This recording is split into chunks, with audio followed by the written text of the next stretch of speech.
3, 2, 1. This is The Jungle, an up-close, unvarnished look inside leadership and business strategy. We wade into the real-world leaders' face and explore what they do to create a path forward, because that's what business is. Wild, exciting. It's The Jungle. Welcome back to The Jungle. Derek, what's going on? Not much. April Fool's, Doug. It's April Fool's today, spring in the air. Not much going on, but it is April Fool's Day. So the weather's getting warmer outside finally. It got a little bit cold today, but what are you doing now that it's springtime, Derek? You can get outside. Kids are outside. What are you doing outside these days? Well, it's a little cold for 2 days here in Michigan, but I love getting outside. Kids love being outside. We're an outside family, golfing, hopefully.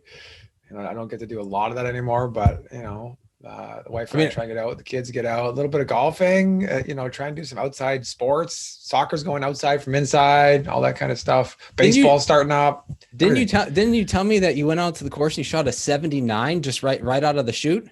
Right out of the chute. First 18 hole round was a 79, which is really good for me. I'll take it. But here's the thing: the grass hadn't grown in the rough yet. Yeah. Or the trees hadn't grown in yet. So there was probably a couple of strokes I should have added there, but because none of that's grown in yet. You could find your ball in like the deepest grass. Middle of July, there's 3 lost balls there. Now you can find it and hit it. So you slowed the swing down is what I did. Yeah. How about you? What's spring like in your household, Doug? Well, it's get outside. Landon has my son Landon has gotten the hose out, and we're already playing a hose in the driveway. And I got myself a new grill, so I'm very excited. I'll be having you and the family over. We're gonna smoke some meat, grill some great food. Really excited for my new toy. It's my new toy. I'm excited for the new, maybe more excited than you. One, you kind of texted me. I was over by your house. You said you were putting it together yesterday, and I didn't respond for a little bit. I wanted to not be part of that.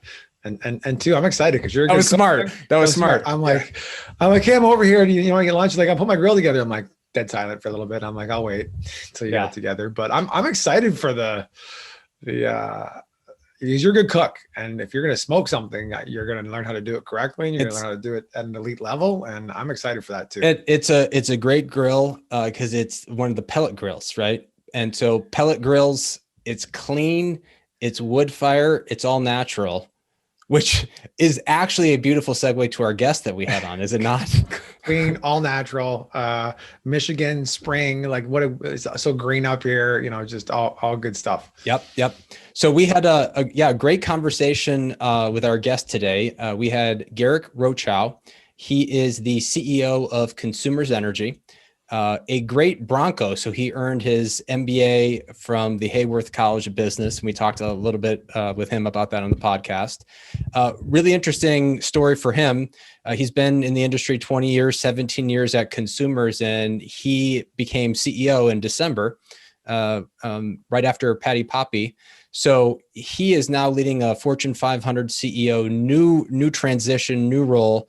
So it was great to talk to him and hear all of the things that are going on, both in that transition and in the field of energy, which there's a lot of conversation about these days. Derek, what were your takeaways from the conversation? Well, yeah. So first, amazing Bronco. Good to see that. Taking over for Patty, who, Patty was beloved in Michigan for a long time. A lot of people like her as a CEO. So that's tough to follow. Taking over during a pandemic and what he called an inflection point in energy supply and demand, and both how it's created and then how it's used. There's lots of transformation going on all through that. So it was great to hear some, his perspective on some of that. But I'll go right to the end. He's dropped his one leadership philosophy right at the end, little nugget, believe in people. You asked him the rapid fire jungle question, and it was, I'm taking people with me. I'm taking people. We'll figure it out. If you got the right people and you believe in them, you can figure it out. So that's kind of a key philosophy. Everyone's got something to contribute. So, what are they unique at? What are they good at? And how do they contribute? And believe in them, right? Give them the opportunity. So all people. How about you, Doug? What was your takeaway? So the one I really like, lots of conversation about relationships and connection. And that's been a theme, particularly as people think about how you maintain those at a distance during COVID. I mean, it's such an actionable takeaway. It's a little nugget, but I think it gets overlooked. The phone call is overlooked and underappreciated these days. He's going to be making some phone calls to some of his employees to commemorate great service to the organization. Making a phone call, it's old school. I think we're doing too many Zoom calls. I'm all about the phone call, but it's just a nice way to connect. I probably give too many phone calls to people, but I think that's a great leadership lesson to stay connected. A quick phone call is easy to do. Yeah, you're a connection person, Doug, for sure. So you love your phone calls. I can walk and talk. I can walk and talk. You can put your grill together and talk, apparently, it's right? True. It's true. Yeah. So yeah. How many calls you take yesterday while you're putting your grill together? Actually 0, because this is, I'm trying to put something together manually. That's a stretch experience for me. It's for both of us, right? Give us a tool and we're like, wait, which end do you hold? Yeah. Interesting. Very cool. Yeah. But you're right. Good takeaway. The phone calls underrated. Yep. So great conversation. Hope everybody enjoys our episode here with Garrick Rochow, CEO of Consumers Energy.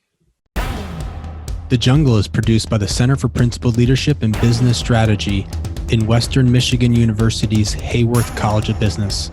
Our center supports the Leadership and Business Strategy major, conducts large-scale consulting projects, and trains professionals in acquiring and operating small businesses. To learn more, visit wmich.edu/leadership center. Garrick, welcome to the Jungle. Yeah, thanks. Thanks for having me on the Jungle. Cheers to you. What kind of beverage do you have with you today?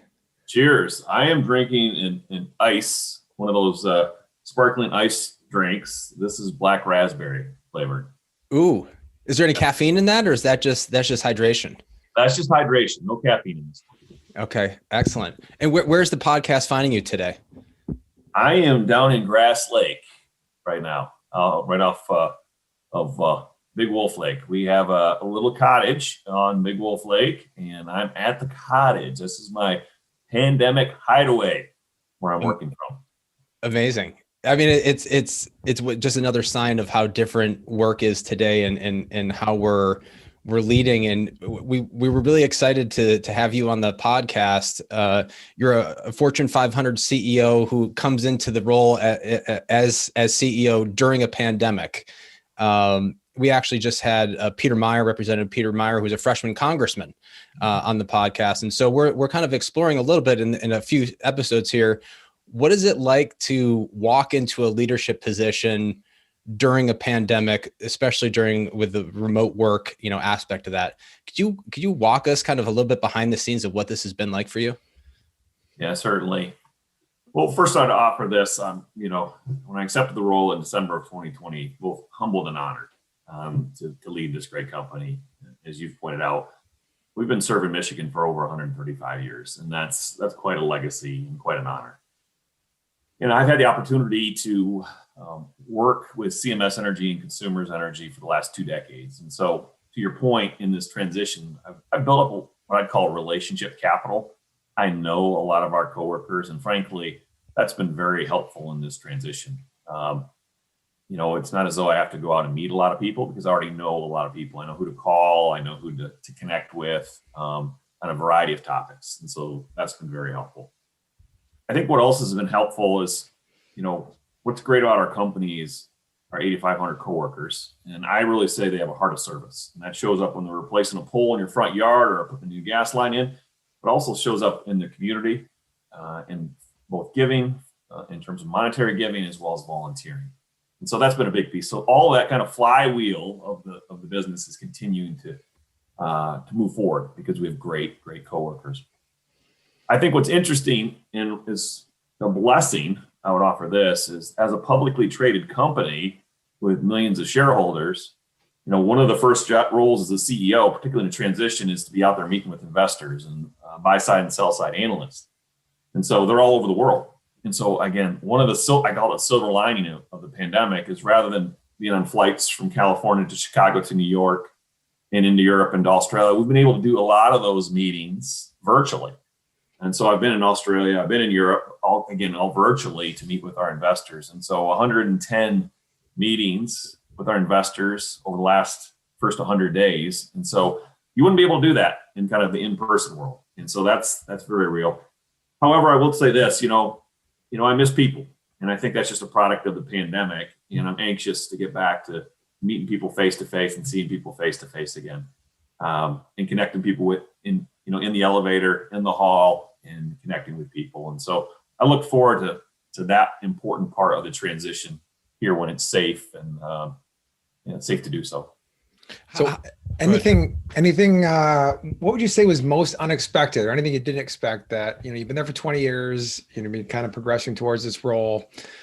Is there anything that was super unexpected that you didn't think you'd have to, for our listeners that are thinking about new leadership roles that landed on your plate, or that you have to deal with, or in a good or bad way? Well, I just go back to the investor piece. I don't know if it was again. So, first of all, when Patty departed, it was unexpected from a timing perspective, and her move to Pacific Gas and Electric, and great for the Pacific Gas and Electric Company. We spent a lot of time on succession planning to ensure smooth transitions. But I don't think anything really prepares you for the amount of investor meetings and, shareholders that you're going to have to work through. And so, that's been a big piece of the role in the job. And like I said, I'm blessed to be able to do that in a virtual environment. We've actually accomplished more in a virtual environment with all those investors. And because we've been able to meet via Zoom and Teams and all of those, through some of those formats. How about any tactics or lessons on, moving into a new role effectively? So one thing, or new habits you've kind of developed, one thing that I've been doing a lot of more is walking meetings. I'm done with the Zoom. I'm done with, the seeing the video. You probably maybe can't get away from that, but do you have any kind of behind the scenes routines, habits that you've done personally or professionally to make your transition successful? Well, I believe you still have to connect with people, and I'm using some old-fashioned ways to connect people, just giving people phone calls. In addition to doing smaller type meetings to connect people via some of the virtual platforms.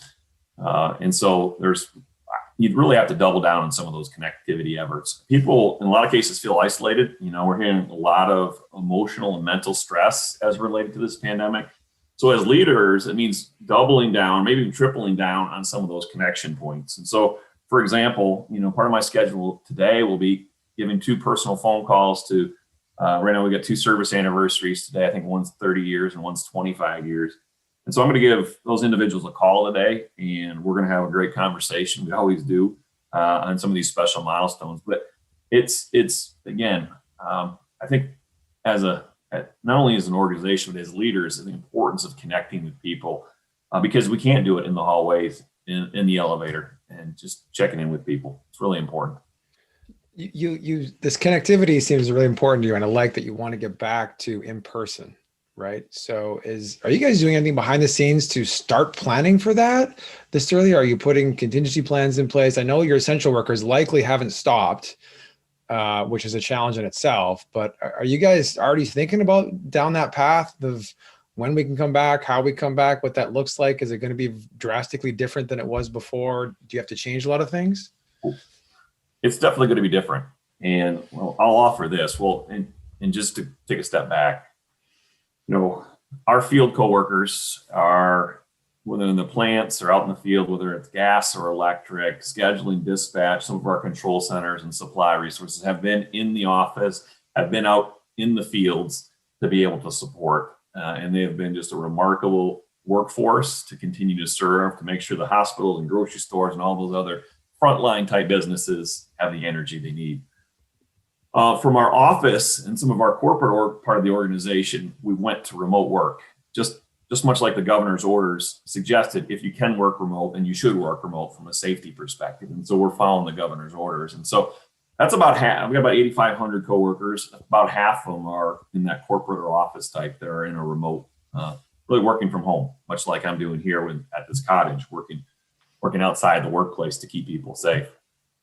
And so we have surveyed that group, those office type folks, and then they've also selected in how they want to work in the future. And it's a mix. There are some individuals that want to come back to kind of traditional 5 days a week back in the office.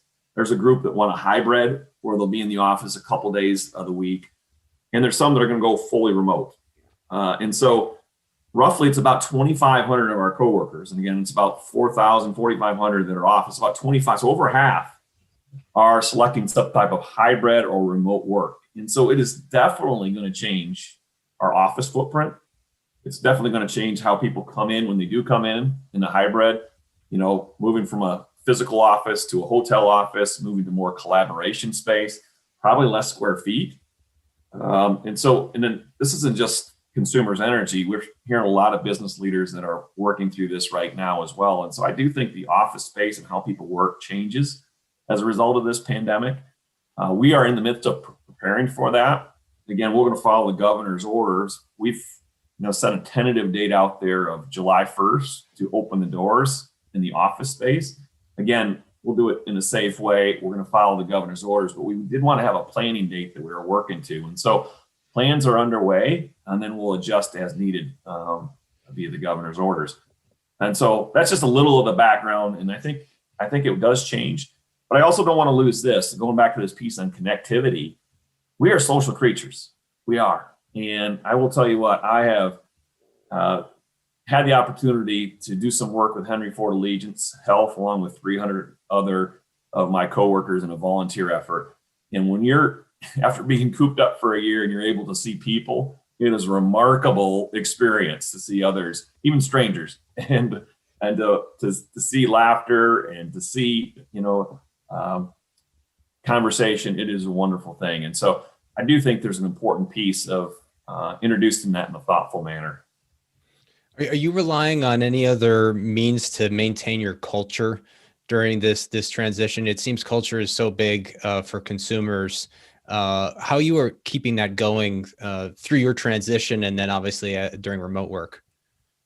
Well, interesting enough, in February of 2020, so just before we all, went to remote type work, we introduced our 5 cultural values. And one would think that would be difficult, but we continued to do that work in 2020 to introduce those cultural values and make them part of our environment. And it really went well because we spent time about the words we chose. We spent time, sharing what that environment would look like and how leaders can create that environment. Now, I'm not suggesting we're done. We have more work to do with our leaders to create that environment. But again, it is empowering our leaders to be able to create that environment, even in a remote way. And one of the things we do is unique of these 5 values. We have these recognition cards. They've moved from kind of physical postcards to virtual postcards. But those are a way that we keep it alive and keep it growing in a virtual environment. Digital postcards, like that. It's a nice because that that is the world we live in. Let's pivot and talk a little bit about energy. We're coming off the heels of recording this on Thursday, April 1st. President Biden has released a very large infrastructure plan proposal. Lots in there about green energy. We're seeing consumers playing in some new wind farms, some new solar endeavors here in Michigan. Where you see all of this going with energy and clean energy in the next few years? I think we're at a very important inflection point. In fact, I shared as we're in the midst of a transformation, and both 2 ways. One, in the supply of energy, and then it's moving toward cleaner sources and moving quickly, as you saw as part of that infrastructure package that was released and encouraged, but also in terms of how our customers interface with energy. And that shows up in energy efficiency and demand response and some of the ways we use energy in our homes and businesses. And so let me talk about both pieces of this. From a supply perspective, we have, as a company, Consumers Energy, have made a commitment to net zero carbon by 2040. You can go out there and look at across the utilities across North America, and we're in an industry leading spot, not just for Michigan, but for the nation. There's only one other company out there that's even close, and I promise I won't give them free advertising here. But the bottom line is we are leading Michigan and leading the nation in clean energy. And that's to move away from some of our traditional coal-based, carbon-based fuels into more cleaner sources of energy, including renewables. I'm in the midst of building out 1,100 megawatts of solar. It's eventually going up to 6,000 megawatts of solar. To give you an idea what that means, that's about 60 square miles of solar panels. That's a big commitment. But again, it's a commitment to doing the right thing from a planet perspective. And so that is changing quickly. It's changing. My belief, it's going to change really over the next 10 years. And we have an opportunity to lead and guide that. And I get excited about what that means for us and our coworkers here at Consumers Energy and our customers. And then let me talk about the other piece of it, how customers interface with energy. The best form of energy for the planet is the one I don't have to make, right? Let's not make energy to have it be wasted. My mom used to tell me, turn the lights off in your bedroom, right? Let's not waste energy. But now it's so much smarter than turn your lights off in your bedroom. We see it in terms of the light bulb. We see it in terms of the thermostat. There's a variety of ways we can use energy in a better manner, which saves our customers money. $4 billion through our energy efficiency has been saved by our customers over the last 10 years. And in fact, these are great programs that help us reduce waste in the system. The other example I'll give you is we gave away last year 50,000 Nest thermostats. And the whole idea of a Nest thermostat is you put it up in your home and, it's like set and forget. And it allows to adjust the thermostat. It starts to learn how you like to operate your home. And it makes small micro-degree changes that save you money and reduce energy waste. And that's just one great example of how it looks different for customers and how we interface with customers in the future around energy. All right. Go ahead, Eric. So to go down this new conservative energy, better for the planet future, what are some of the biggest challenges you're running into? Is it customer education? Is it wrong infrastructure right now? Is it a combination? And how are you guys looking at handling some of those challenges? I think Texas provides a backdrop. And there were certainly some unfortunate events in Texas. And again, there was a lot of factors in Texas. And so I don't want to go into all of that, but it's important to strike the balance between safety, reliability, affordability, and clean. And you have to deliver all four. That's the piece, because it's not helpful if we're really clean and people can't afford it. Like we have a number of people in Michigan that it's 40% of Michigan's residents live paycheck to paycheck. You can have clean, but it has to be affordable too. And what we saw in Texas is it has to be reliable. And when I talk about reliability, it's twofold. One, the electric system has to stand up, which is the storms and weather. But in Texas, it was more of a supply-demand mix, right? The supply has to equal the demand. If not, you have to shut the system down or parts of the system down.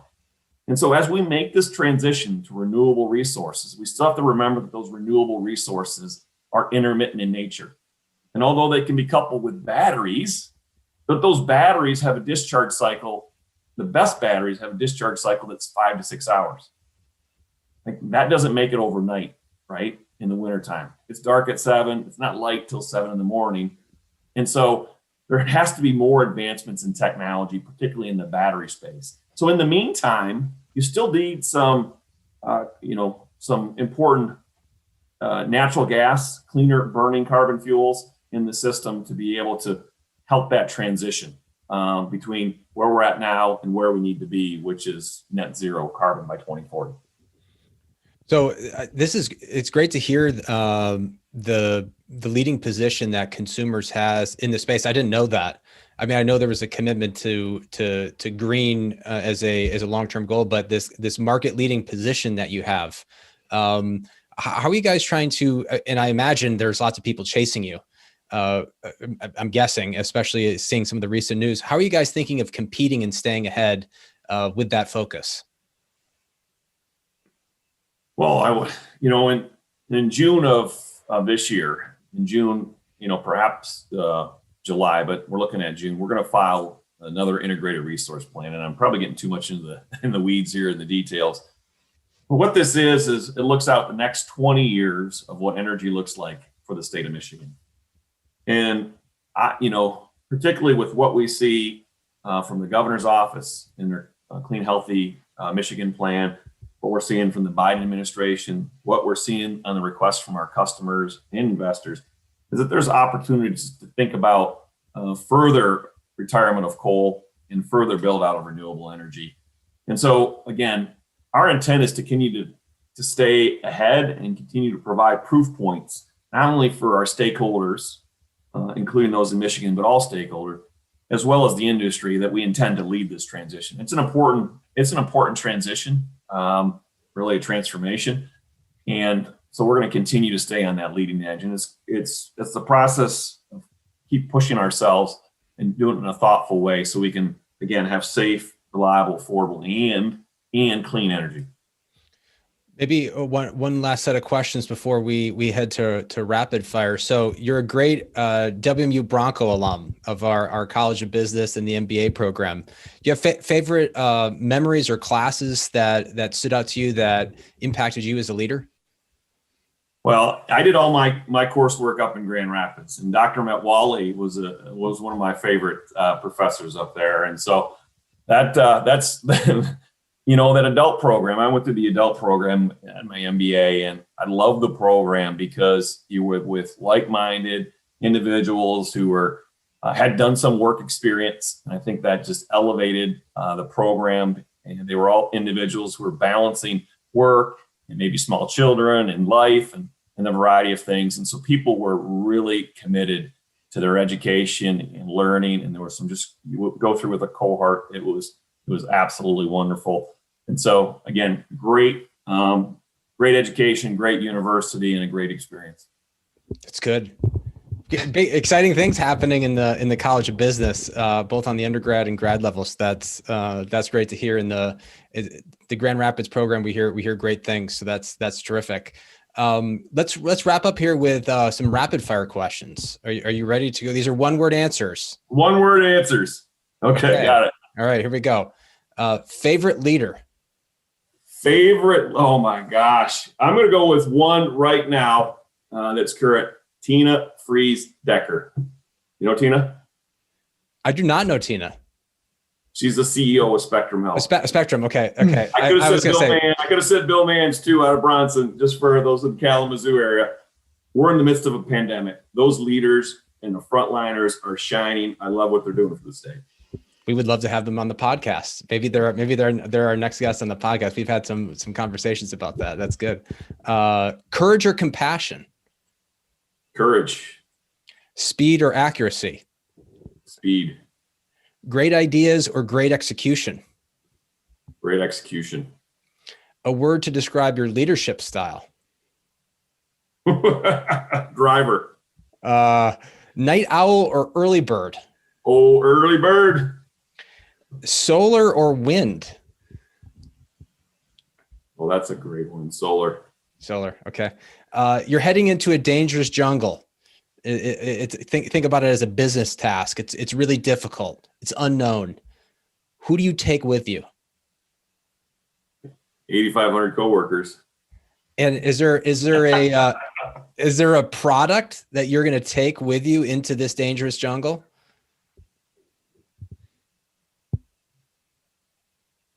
No, there's amazing power in people. Okay. I would take people with me. How about if you get hungry and you're kind of in the jungle and you need a snack? You're not drinking one of your ice beverages. You're eating something else. What are you getting a snack on? Here's the core of my leadership belief. There's amazing power in people. And if you believe in that, people will figure it out. And so I'm taking people with me. So we're going to figure out how to eat and survive. They're gonna feed you along the way. Excellent. All right. I didn't say that. We're working together. Okay. And then so to close out, if you had an animal that represented your leadership, Garrick, what would be your animal? Oh my word.